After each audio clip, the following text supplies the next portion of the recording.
This is the Bigger Pockets Podcast Show 572.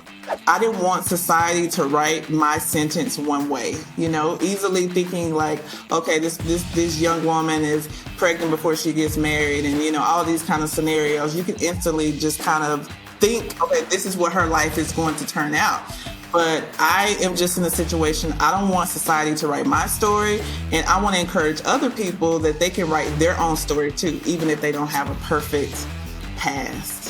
What's going on, everyone? It is David Green, your host of the Bigger Pockets Podcast, the show where we arm you with the information that you need to start building long-term wealth through real estate today. If you're new here and you like today's show, go check out BiggerPockets.com. It's a free one-stop shop for all things real estate investing. We'll help you save time and money, avoid mistakes, and tap into the wisdom of 2 million fellow members. One of them is my co-host today, Mr. Henry Washington. Henry, how's it going? How you doing, sir, Mr. Green? Glad to be back. Thank you for having me. Yeah, I'm glad that you're here too. Today's guest and you had a pretty good rapport. I thought you did a great job asking questions and pulling some nuggets out of Erika today. Oh, thank you very much, man. That was a lot of fun. You surprised me and told me to talk some more, and so I did, and I hope I didn't drop the ball on you. Not at all. Today's guest is awesome, and today's show is really, really good. We get into some pretty interesting information about going big pretty fast, but safely. So Erika, as a new investor or a newer investor, bought a huge portfolio. Well, I would say it was huge. 20 properties or so, 20 units at least, I think. In one of her first deals, right off the bat, is flipping houses, became a real estate agent, then became a co-founder of a brokerage. She's just kind of become like Wonder Woman of real estate, and she just pulls back the sheet and shows us everything that she's doing and exactly how to do it. Henry, what were some of your favorite parts of today's show? Man, I love that she just gets it. Like, she gets that I have a purpose. Right. I don't want to repeat the lifestyle that I had, and I'm going to take this real estate passion and I'm going to try to blow it up as best as I can. The woman buying deals, brokerage, Airbnb management. She's just trying to find every opportunity that she can and tries to add value. And by adding value, more doors get opened. And so I hope that people really listen in to her mindset and how she approaches deals and how she approaches adding value to people and how that benefits her business. Yeah, Erika is in love with real estate, and when you listen to her, it makes you love it more too. I caught myself getting jazzed up and just thinking how lucky I am to get to make a living in this space versus all the things that we've all done at one time in our life that was not as much fun as what we get to do now. So, all right. And for today's quick tip, go check out biggerpockets.com/podcast. You can get an overview of all the podcasts that BiggerPockets offers over all the different topics that they do, and you'll always have something to listen to. Might be the quickest quick tip that I've ever actually given. All right. If you have any questions about anything that you heard on today's podcast, we have many resources to get you answers, one of which is joining us for a live question and answer. All you got to do is visit biggerpockets.com/live questions to sign up for an upcoming recording and get notified when we're going to go live, and we will bring you in to ask your questions and answer them live. Henry, anything you want to add before we bring in Erika? I just want people to get out a pen and take some notes. There's a lot of mindset gems in here. And I know mindset stuff can sound a little frou-frou at times, but I'm telling you, these are great gems, both on how to approach your business, how to find deals, how to get those deals financed and closed, right?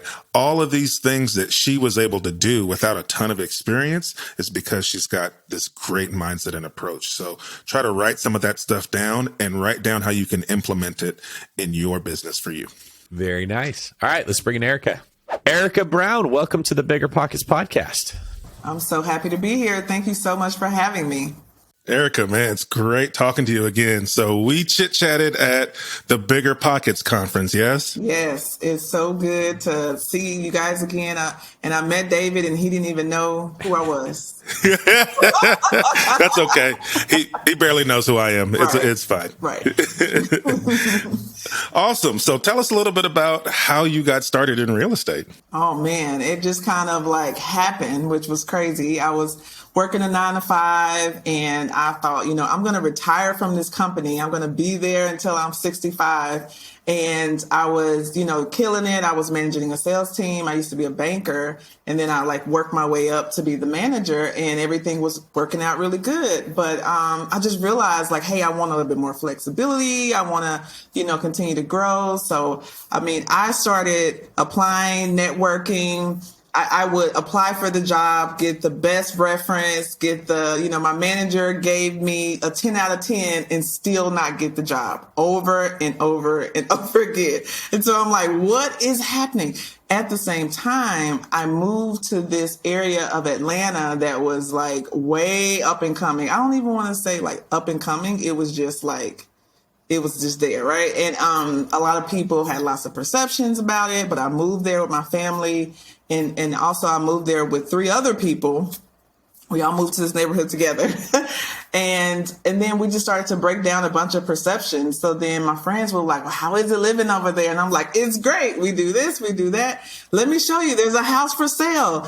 And at the same time, while I am trying to climb this corporate ladder and I'm getting all these declines, I'm helping all these new people move to this neighborhood and passing them on to the local real estate agent. So after 10 deals and $100,000 plus, I'm like, wait, I'm doing something wrong.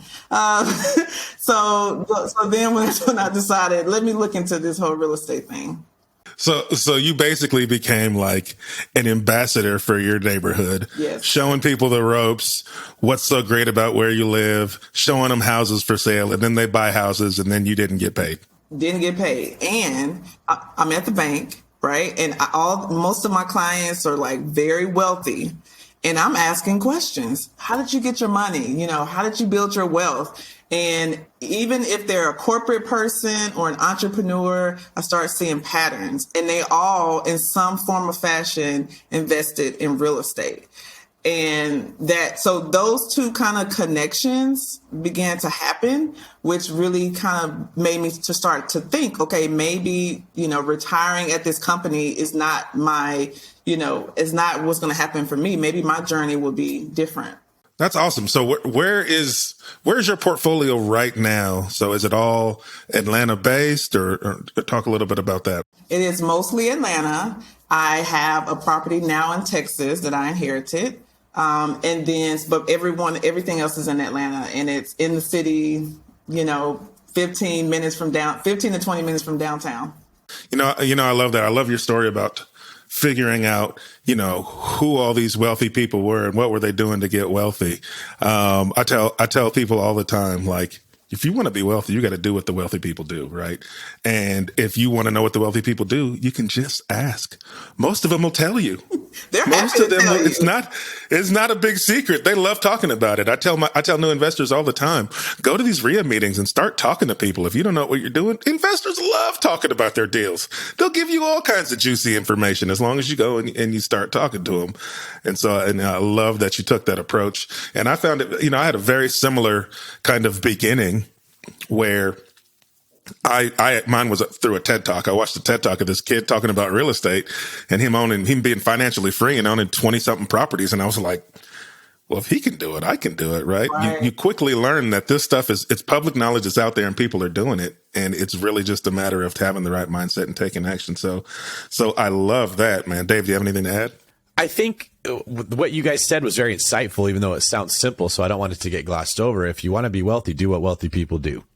If you want to be successful in relationships, do what successful people in relationships do. If you want to be fit, do what fit people do. It's not easy, right? There are absolutely certain human beings that have a naturally better physique or were raised with better eating habits, right? I was not raised with very good ones. That it is harder for someone with bad habits to be successful, but that doesn't mean say, well, I can't do it. It actually means you need to put more effort towards that thing because you're kind of coming from behind. So there's many people that came from a position where they weren't taught very good habits with money, and they weren't given a vision that you can achieve financial freedom. Like Henry, you said you heard a person talk on a TED Talk. There's a lot of human beings that just don't even know it's a thing, and then they hear us talking, and it's like magic, right? But the best advice you could ever give them is do your best to copy what that person does. Like any job I ever had that I ended up doing well, I found the best person that worked there, and I just tried to become their best friend and do everything they did. I modeled everything. I remember in the police academy, there was a guy named Gabe White, and he was a scout sniper in the Marine Corps. And I quickly figured out on day one, he knew what to do in that place and I didn't. And I just was always like, where's Gabe? And I just copied whatever Gabe did, right? His last name was White. Mine was Green. So I had a stupid joke. Like, as long as like I'm peppermint, I'm near him, I'm going to be okay.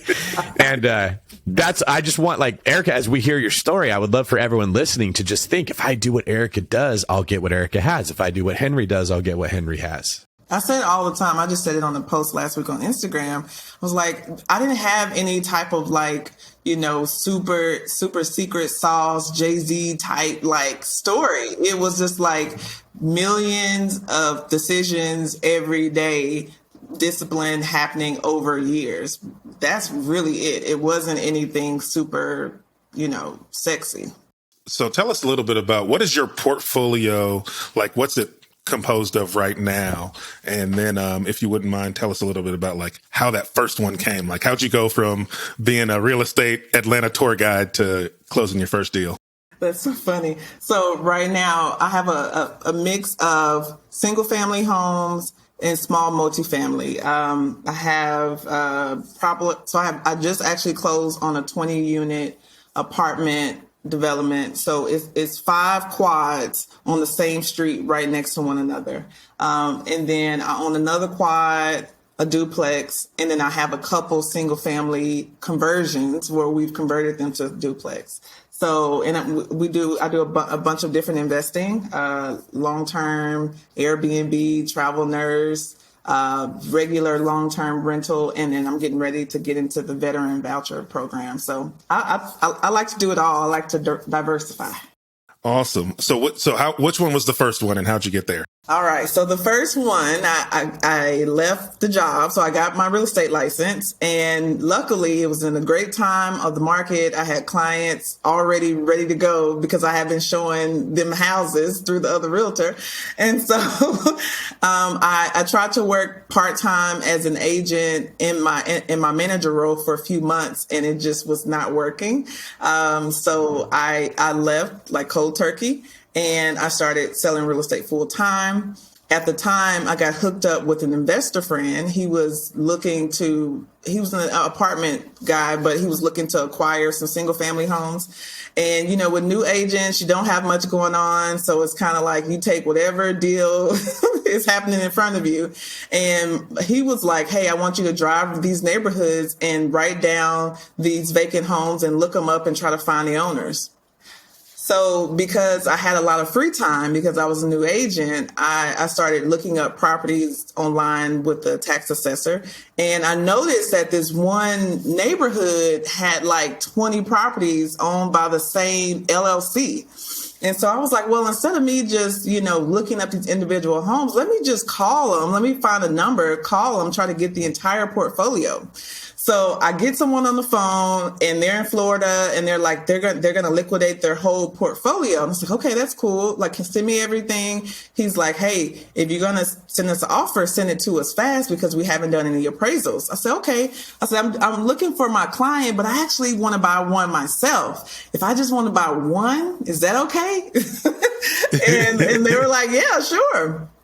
So I found one that was actually not too far away from where I lived, and it was right next door to this future development on the Atlanta Beltline, which is a huge development in Atlanta, and it happened to be like right on the Beltline. So I just took a chance. I didn't know how to do comps. I didn't know any of that kind of stuff. I just submitted an offer for $60,000, and they said yes. And because I didn't have a job, I was just starting this new real estate business. My husband put he got the loan out in his name, and we used a part of my 401k for the 20% down payment. And now we became real estate investors. That's crazy. So there's several like great tidbits I want to touch on there. First thing, I love how you said you saw the property. And so you said, you know what? I'm going to call the owner and see if they have more and see what else they'll give me. Right. I tell all the time, investors, when you're talking to somebody who's selling you a property, you should always ask them, do you have anything else? What else do you have? Because people sell to people who they like in a lot of situations. They may enjoy doing business with you. And so like, if you've built this rapport and you're buying something, always ask, what else do you have? I've bought lots of property just by asking, what else do you have? And actually my very best deal came from asking that question. So I love that you did that.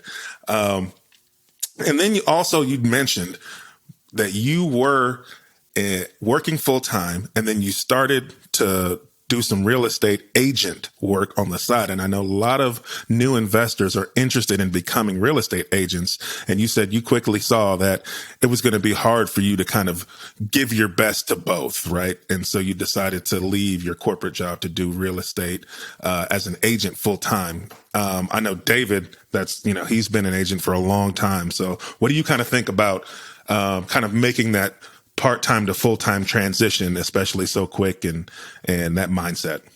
Well, first off, I love when an investor also becomes an agent.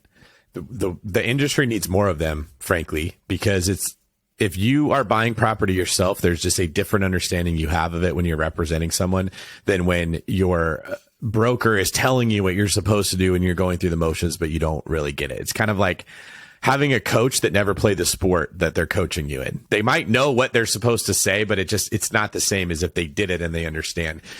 I made that jump probably later than I needed to, but I'm just more of a conservative person by nature. So I worked both jobs for about 1.5 years. And it wasn't until I had so many real estate clients that I had a listing and like 3 days went by and I literally couldn't put it in the MLS because I was too busy with the police job. And I realized like, I'm not doing right by my client. Like, it was such a hot market. It wasn't a big deal, but I knew I have to make a decision. I can't do both. And that's when I said, all right, I'm going to stop being a cop and I'm going to be an agent. And I could fall back. I could have went back to the corporate job if I had needed to, but I didn't. I actually went the other way. As I hired an assistant pretty much as soon as I left.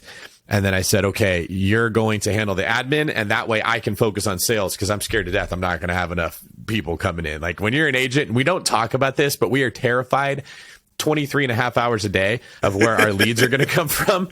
And the other half hour of the day, we're overwhelmed by all the leads that we got that we're trying to not screw up so that they don't send us referrals. Like, it is a crazy, crazy world, right? So, that helps. A lot of agents look at it and say, well, I don't want to hire an admin because that's an extra cost. It's more risk, but it actually decreased my risk because I was just grabbing clients, walking them through the process, having my assistant schedule me to show them homes, putting them in contract and handing it to her. And then I was right back in there to get the next person to put them in contract. And I think that really helped. So I didn't have to go back.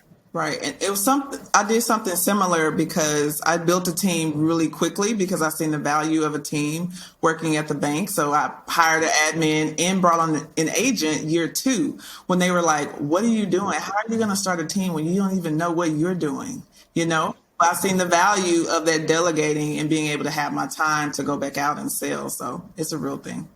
I was going to say, if anyone is listening to this and they're either interested in what real estate agents do, like what goes on behind the scenes of an agent, or if you are an agent, BiggerPockets has a series of books for agents. The first one has been released. I wrote it. It's called Sold. And the next 2 are going to be on the way out there. But we're seeing at BP this sort of convergence of investors and people who want to make their money through real estate, whether they become home inspectors or real estate agents or contractors or something. I love that personally. I'm not a huge fan of completely quit your job and just live off of your rental income. Because as you know, Erika, as we're going to talk about, and Henry, you know too, it's inconsistent income. It's not the most consistent form of income. Over a long period of time, it's great. For short periods of time, not so much. But get into the world of real estate and make your living doing the stuff you love. There's lots of ways you could be involved in real estate other than only owning it. So I'm just a big proponent of anybody who hates their job, but they know that they can't just completely quit and live off rental income. Well, quit your job and become a loan officer, become a real estate agent, become some form of business owner that works, a property manager, someone who sort of assists other investors in some way to help them create wealth. And you can make income doing that too. For sure. Yep, absolutely. Awesome. So one more thing you said before we move on, you said you leveraged a 401k to help get the money for the down on that property. How? So when you say that, did you cash out your 401k or did you borrow against it? No, I cashed it out. So I left the employer. So essentially, I needed to roll it over to an IRA because there was no one matching it.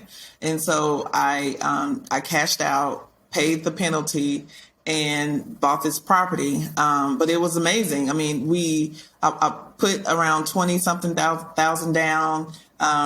We renovated it because it was already a Section 8 home before. It didn't need like a ton of work because, Section 8 requires, they have certain stipulations that have to be up to certain standards. So when we bought it, it was just updating the cosmetic, situation. And I had just heard about Airbnb. So we put it on Airbnb and we made $35K the first year. So I made, all my money back that I invested from my 401k. So I know people don't recommend that, but sometimes you got to use what you got. And that's what I had. I understand. I borrowed against my 401k to get started, so I did something similar. So I understand. Yes, you start with what you have, and that move may not be for everybody, but yes, it is an option as long as you're making sure you buy something that makes sense. Yes, not a Louis Vuitton purse or right, like that. Right. So you started building your portfolio and you started growing. What kind of road bumps did you run into and kind of how did you overcome those as you were moving through? Man, some of the first obstacles I ran into was just having the capital, right? So, and at the time, the market, homes were selling for, like I said, 60, 100, I slowly started seeing the numbers crawl up. And so I would sell a bunch of houses, save money, buy a new property. And I would do that. But for the first 4 years or so, I was just doing one at a time because I was having to save 20% each time. And so that was a big obstacle, not really having the mentorship to actually go out and say, okay, what are some other ways to buy faster? Instead, I just tried to kind of learn on my own and read some books. And, I hadn't come across BiggerPockets yet and save up 20% each time. But the whole time the market continued to appreciate. So that was a huge obstacle. It's just finding the money to buy more deals. Okay. So how did you start finding that money? That's a great question. So one thing about me is that I'm very resourceful. So eventually, I think after, flexing that real estate muscle, you get burned by a contractor, you have all those things that we all go through.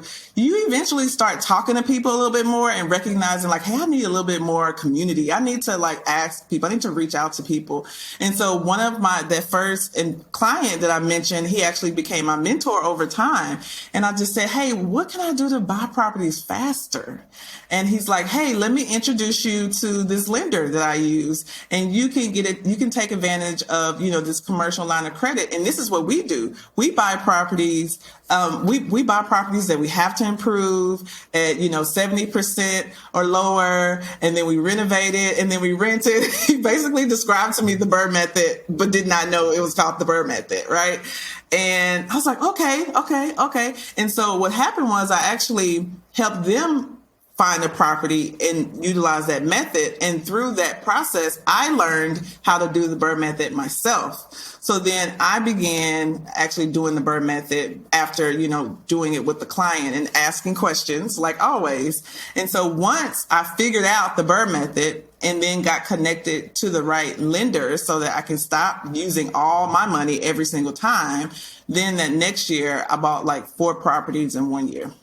Awesome. I do the same type of financing method through commercial loans and small local banks. A lot of the things that they do for me as well are they let you tap into some equity that you may have in existing properties and use those to grow and scale.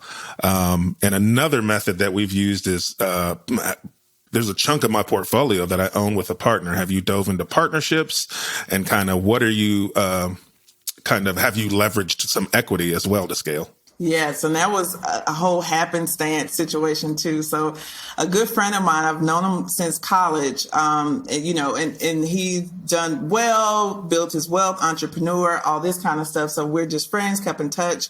Him and his wife came to me and they want to seriously invest in some properties. So I helped him buy a few properties. And then I began managing because a couple of the units were Airbnbs. So I actually started managing Airbnbs as another stream of income. And do it all. Do it all. And do it all. And then throughout that time, I realized, like, we got a chance to work together. I got a chance to see, what their strengths are, what mine are. And I came across this deal. I had actually someone reach out to me about listing their property. And they called me, and it's crazy because when they were telling me where the property was located, I instantly knew where it was. I instantly was like, I got to figure out how to buy this. This would have been my biggest deal, which was a quad. I hadn't bought any type of small multifamily yet. So I'm going to meet her out there. She's really impressed because, I know exactly where her property is and everything. So I'm like, okay, let's meet you out there and we'll talk about the listing. So I meet her out there. I'm walking through and I'm like, in my mind, I'm just kind of like, I got to figure out how to buy this. This is nice.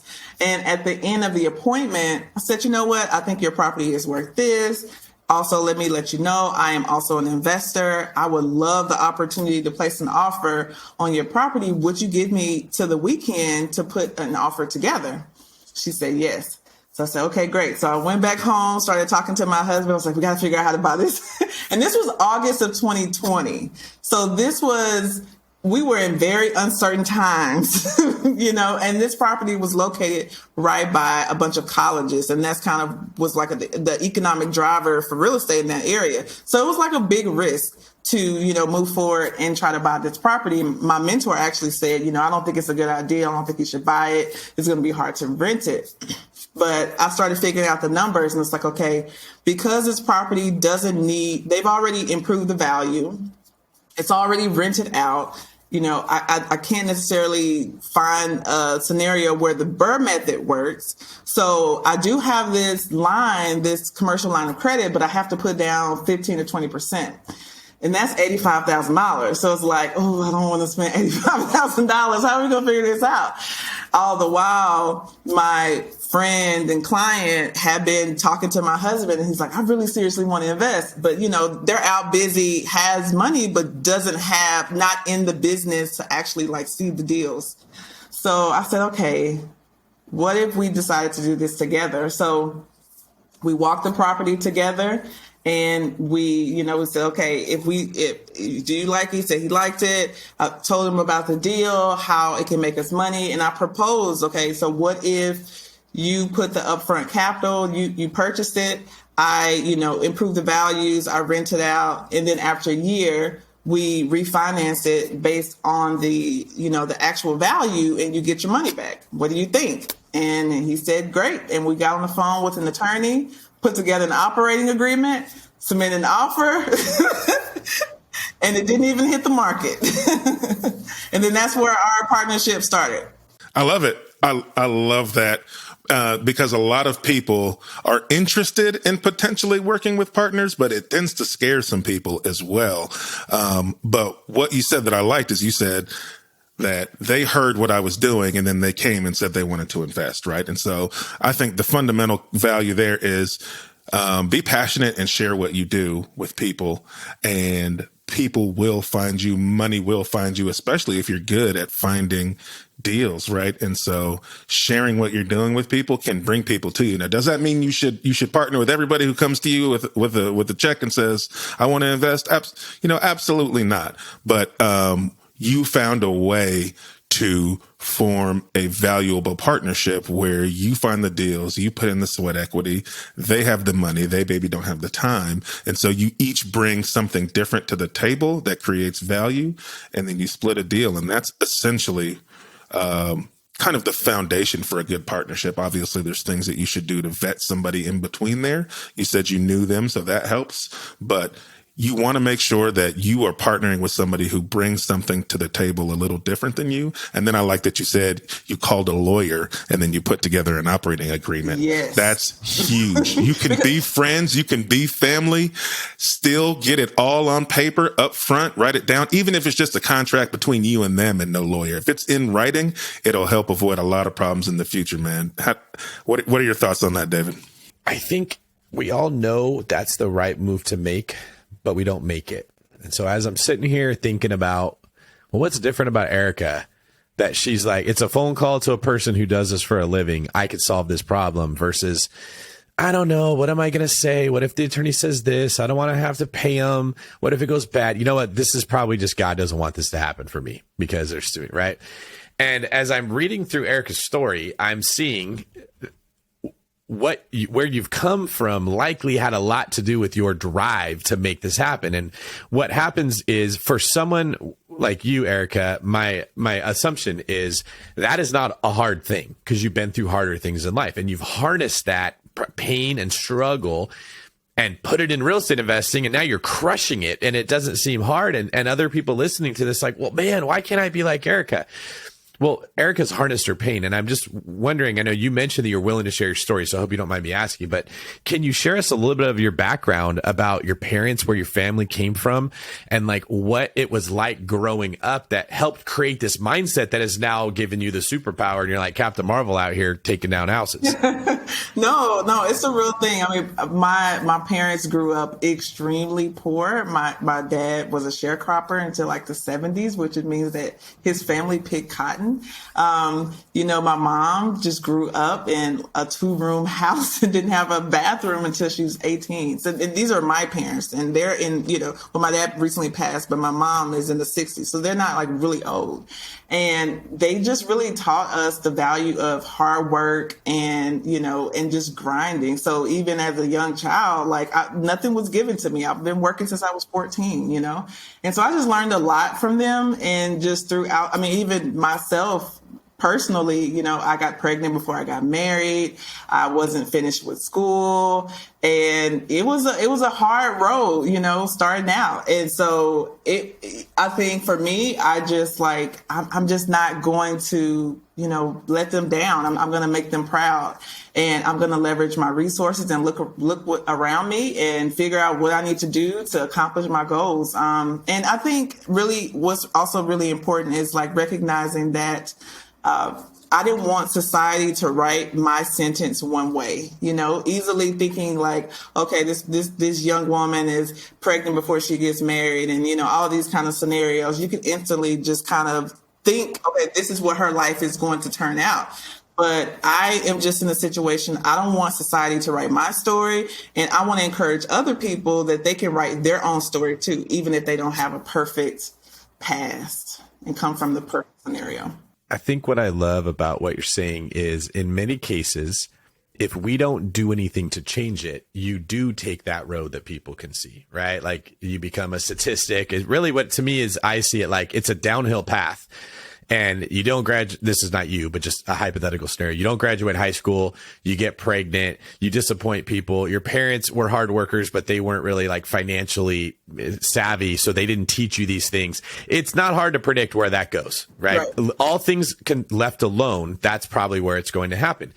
But you didn't accept that for yourself. And your story is an example of when we decide I'm going to write my own story, we don't have to go down that path. In fact, that's not even an option for you. I can tell from speaking to you that will never happen, and your children will never be allowed to take that path themselves if you have anything to say about it.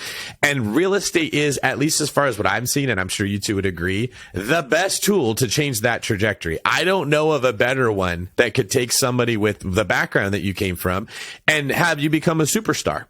You don't need a super fancy degree. You don't have to have a ton of capital to get started, right? Like if anyone listening wants to rewrite their own story, there's probably not a better vehicle to do it than real estate. And there's probably not a better place to be learning than from you right now. So I just want to commend you for coming out and sharing the parts that you're not most proud of, you're not coming up here and waving around the big check and saying, hey, you could be like me and you can make $1 million, right? You're sharing the things that you weren't proud of, but that fueled you to now become someone that should be very proud of herself. Yes. What fuels me is doing things that people don't think I can do.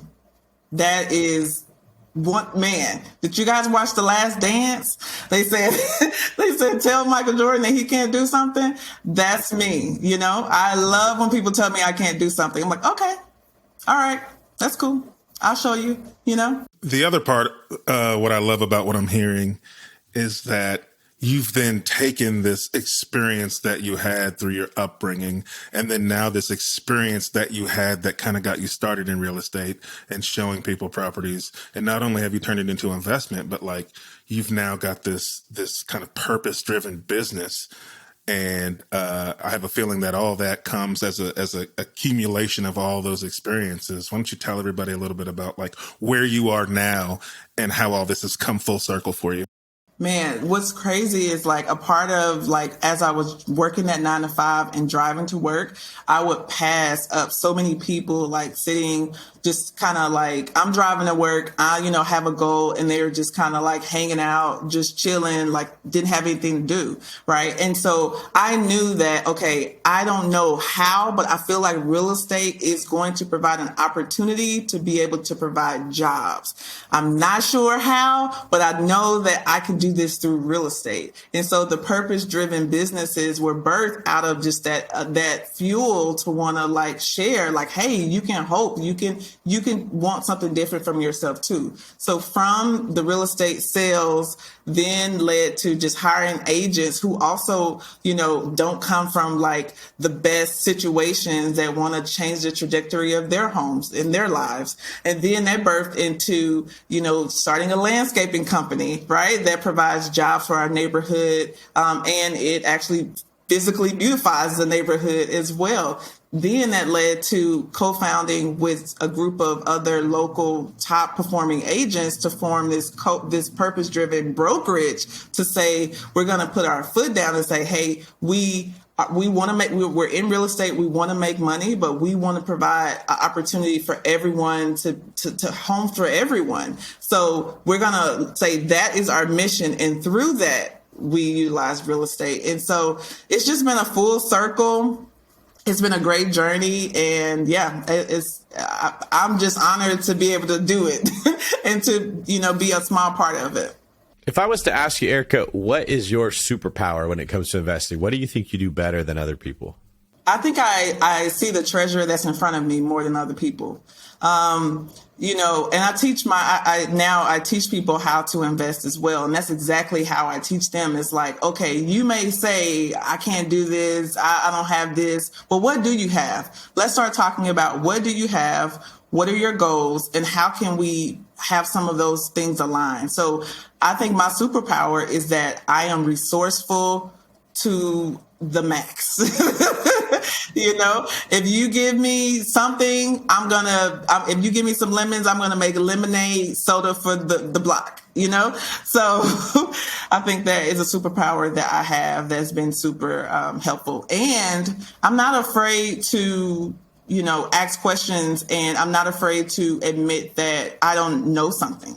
A lot of times people are very, they don't want to admit that there's something that they don't know. And I actually prefer to ask the question to find out versus, missing out on the opportunity or, just kind of not doing anything just because of a lack of knowledge.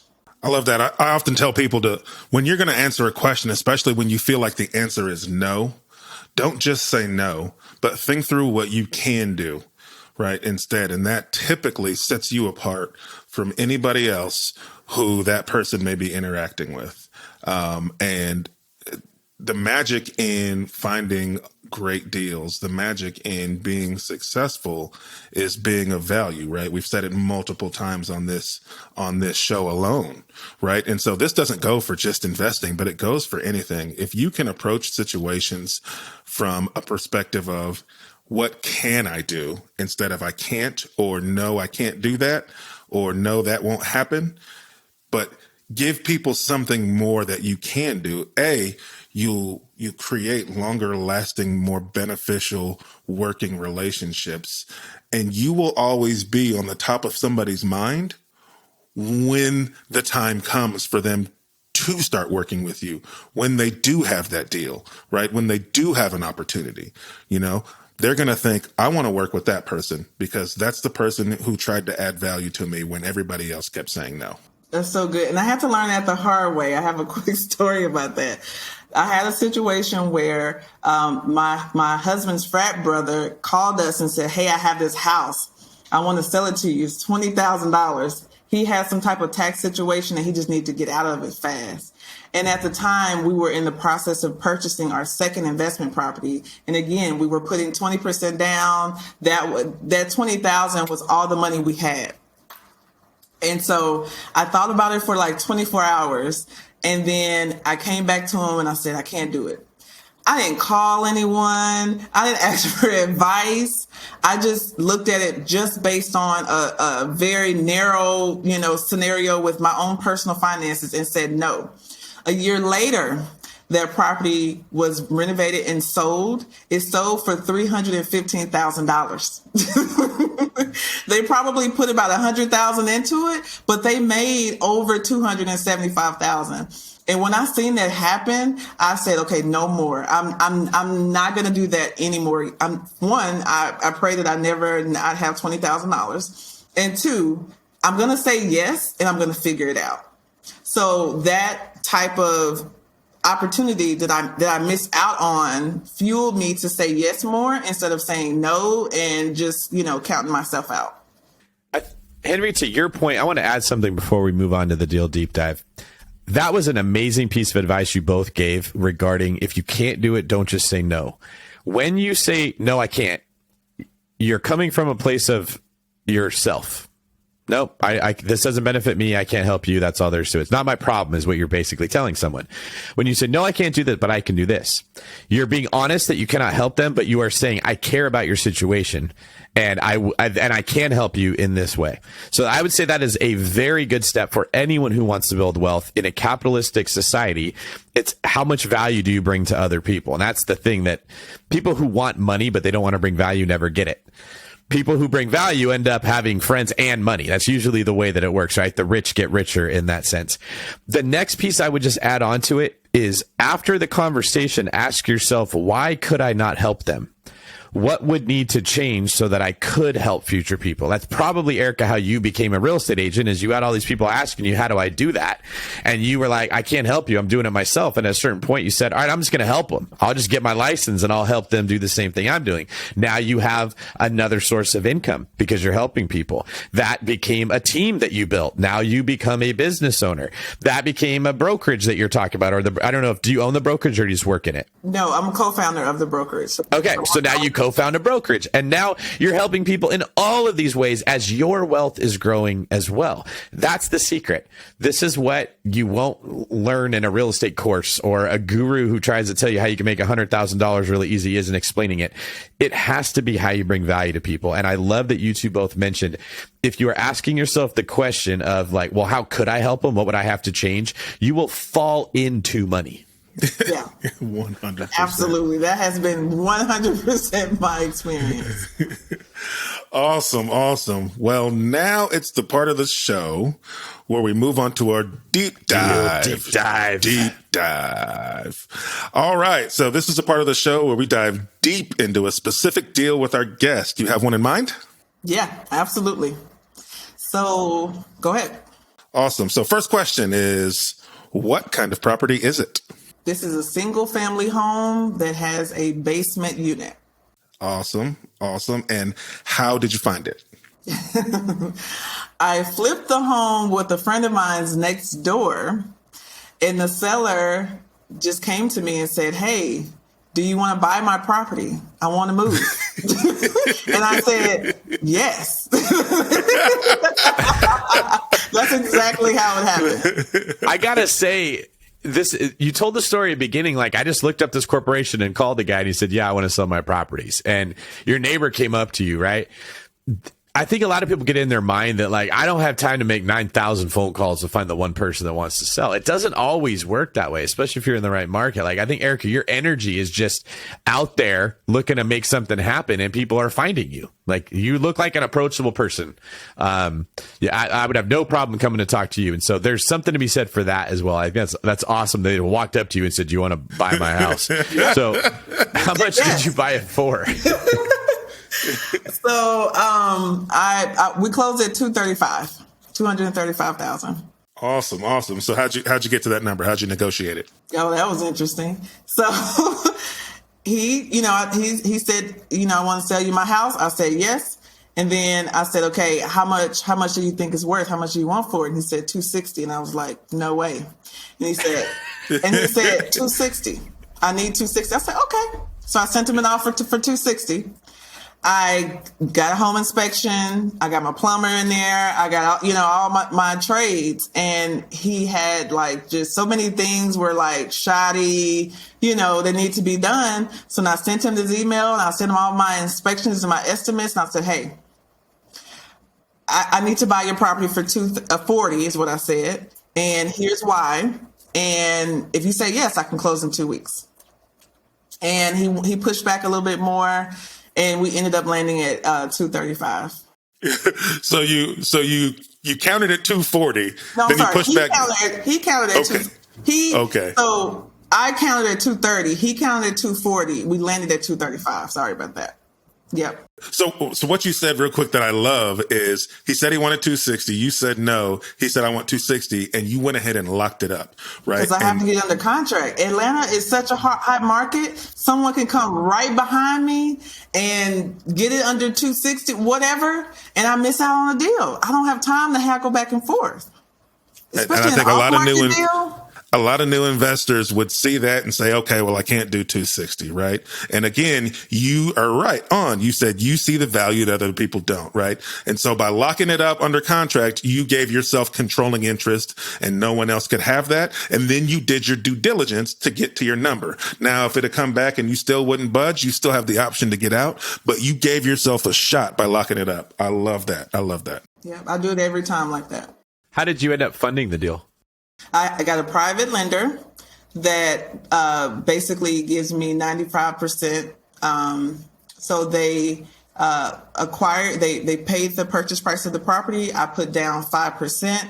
And then my contractor estimated that the renovations would be around $80,000. So they funded my renovation. And so I renovated the property and now it's up for rent for $2,500. And this is a unique one. So he was operating a barbershop in the basement.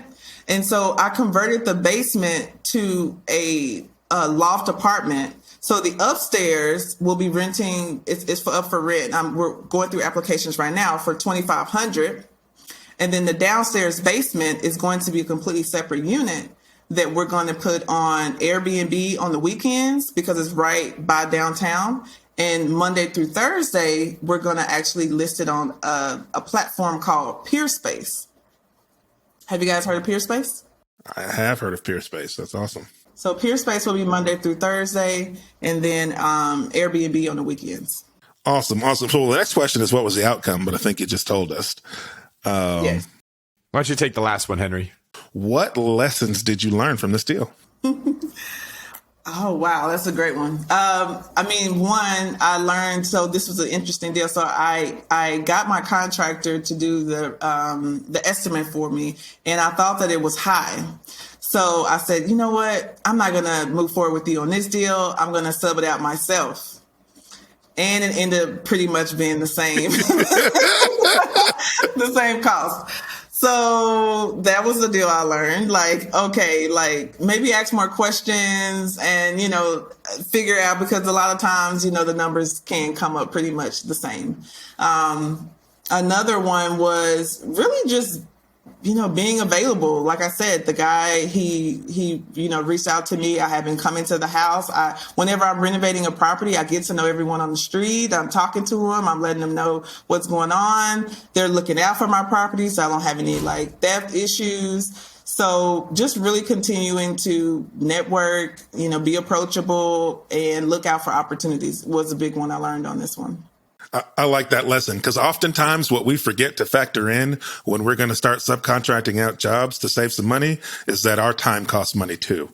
And so when you factor all that in, sometimes it ends up being pretty close. Now, does that mean you should take the first contractor bid you get? No, but make sure you value your time as well when you're looking to do something like that. Yeah. All right. Thank you for that deal deep dive. That was awesome. Let's head over to the fire round. All right. These questions come directly from the BiggerPockets forums, and Henry and I are going to take turns firing them at you. Rapid fire style. Henry, why don't you take the first one? Awesome. Fire round. Number 1, if you found a potential partner, what do you do to ensure a successful partnership? What information should I be asking to confirm they can provide their part of the financials and can follow through on our deals? That is a great question. So, if for financials, you definitely want to review their business documentation, their profit and loss statement, their the net worth agreement that you can have put together pro forma, just to kind of view to make sure that they are who they say they are. And then also a big thing with our partnership, a partnership is like a marriage. It really is. You're taking the same risk a lot of times, and you want to make sure that your values align with whoever it is you're partnering with. And I've had a lot of people approach me about being a partner, and if our values don't align, I'm probably not going to do it. So that's one thing. And then also have the end in mind in the beginning. Especially if it's a friend, you don't want to ruin a relationship because expectations weren't set right and things fell through the crack. One thing that my business partner and we talked about in the end, what is the out for us? And we decided that from the beginning. And that really does help to make sure we are protecting the relationship, in case, because we don't know what can happen. So. All right. Question number 2. Are there any benefits to having a purpose-based company beyond the satisfaction of helping others? Yeah. So another benefit to being purpose-driven is as you are, like, for example, with our landscaping company, we've been able to actually help employees that have been homeless to be able to transition to some of our housing. So the beautiful thing about that scenario is that we are able to provide a job, and because he's working for us, he's showing up, he's been consistent, then now we're also able to rent one of our houses because he's able to apply for a voucher. And so we're getting financially compensated for, being a good neighbor and being purposeful. And so there are lots of scenarios where you can actually be incentivized for actually helping out and adding value to other people's lives. Perfect. So question number 3. As a newbie, how do I perform research to find who property investors are in my area? Is there a certain website or true indicators as to who the investors are? Yes. So back when I was first starting out as an agent, I was looking at my local MLS. So there are ways where I did have access to some additional tools that made it a little bit easier to determine whether there's an absentee owner. But you can find that from looking at your tax assessor's website. Facebook groups. I leverage Facebook groups, right? So looking at what are the local real estate investing Facebook groups in your area, and are they meeting up? Are they sharing resources? They have them anywhere from just single family or specifically multifamily, Facebook groups. Really leveraging that to meet other people and figure out what are the successful investors doing, and asking them, how many properties do you own? What's your end goal? Are you looking to transition? So many older, long-time investors, they may be open to a seller financing opportunity. You never know. So connecting with people in those outside of the box ways does uncover opportunities for you. All right. This is going to lead us to our last segment of the show. It is the world famous Four. All right. These are the same 4 questions we ask every guest, every episode. And now we're going to ask them to you. Question number 1. What is your favorite real estate book? Oh, man. So everyone says Rich Dad Poor Dad, but it's a real thing. So that is one, but I'll give you another one because everyone says that. One has been super helpful in me being a landlord is Landlording on Autopilot. I would read that book in the middle of the night. Is it Butler? I think is that Mike Butler? Yeah, I think Mike so. Butler. Yes. I would read that in the middle of the night and just screenshot certain things to my admin and say, oh man, we need to do this ASAP. So that book has been super helpful in, managing properties and really optimizing my rentals. Awesome. So what is your favorite business book? Oh, that's a good one. So my favorite business book is We Should All Be Millionaires. It's a guide to women making more money by Rachel Rogers. It has been truly life-changing. It's been amazing. So that's definitely my favorite business book. Fantastic. So what hobbies or habits do you have? Hobbies. I was thinking about this. So I homeschool my children. So one of my favorite hobbies are just like being curious with them. We love traveling. We love like learning new things, new cultures. We love reading together. So just exploring with my family, homeschooling my kids is actually a hobby that I really enjoy. And I'm really excited that real estate gives me the freedom to be able to do that. That's awesome. All right, the big one. In your opinion, what sets apart successful investors from those who give up, fail, or never get started?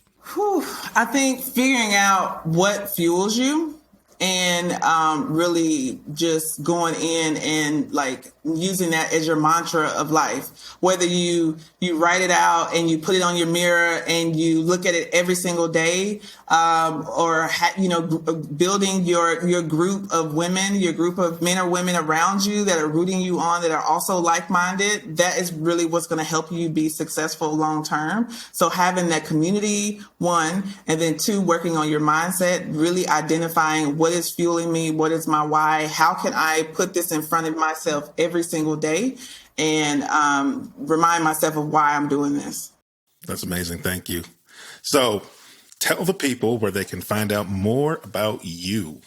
Oh, you can find, I'm all over, but you can find me, the most is, Instagram at Erika B Investor, Erika with a K, B Investor. I'm always talking about either homeschooling or real estate. I am also an investment coach, so I teach other people how to invest in real estate with this same resourceful strategy, using what you got to get where you want to be.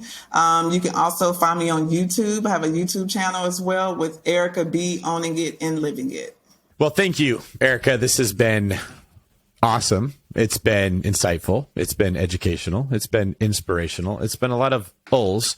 And I want to thank you for putting your time into speaking with us today. I'm sure it was a little nerve-wracking to come on to the podcast that you're a big fan of. I'm really glad we have you. We also have a mutual friend, Christina Mineo. Shout out to Christina and Andy. Yep. I was speaking with her and I had no idea that you were a BiggerPockets fan. And now I get to speak to you for just as long as Christina. So that's awesome. Yes. Awesome. It's so great. Thank you for the opportunity to be here. Our pleasure. Henry, anything you want to say before we get out of here? No, just thank you so much for being here, and thank you for sharing your story and being vulnerable with us and with the audience. Hearing that backstory is inspirational for a lot of people, and I love that you are willing to put that out there. Thank you. Thank you, Erika. This is David Green for Henry. Tell them what you can do, Washington. Signing off.